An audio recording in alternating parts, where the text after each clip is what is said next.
Hi everyone, this is my second ramen recipe. It's going to have ingredients like tuna fish, the purple onion, green cabbage, and about 2 cloves of minced garlic. I'm going to make some curry version of top ramen now. On my stove top, I have some ramen being cooked. Let me show you. I have been cooking this ramen for a minute on medium high and it's ready.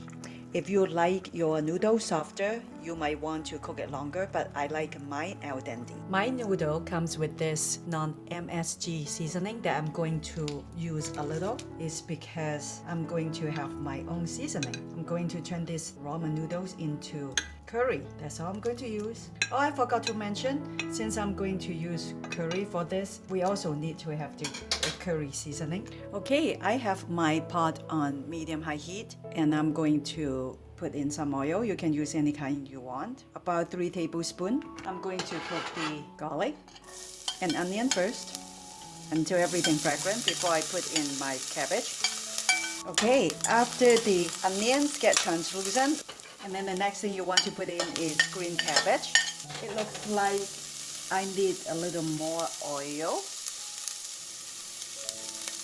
We're going to cook down the cabbage to soften it just a hair, maybe about a minute, before we put in our seasoning, curry seasoning and tuna. For our curry seasoning, we are going to use this curry powder. You can use any kind you want. This is a kind I have at home. That's why I'm using it. Okay, time to put in our tuna. I have 1 can of 5 ounce. This recipe is for 1 serving. It's very flavorful and high in protein. We want to stir up everything before we put in our seasoning. Okay, time to put in 1 teaspoon of curry powder.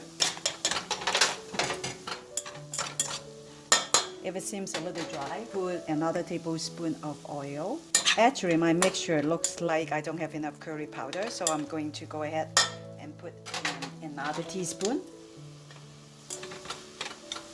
When all the ingredients mix very well together with all the curry seasoning, it's time to mix in the ramen noodle. You just want to pour the noodles in, kind of give it a quick stir fry. So I also want to put a little curry seasoning in this mixture so the noodles get some curry too. Maybe half a teaspoon. I'm also going to put in a little more oil to incorporate everything better. This is not the healthiest meal, but it's definitely delicious. And that's it.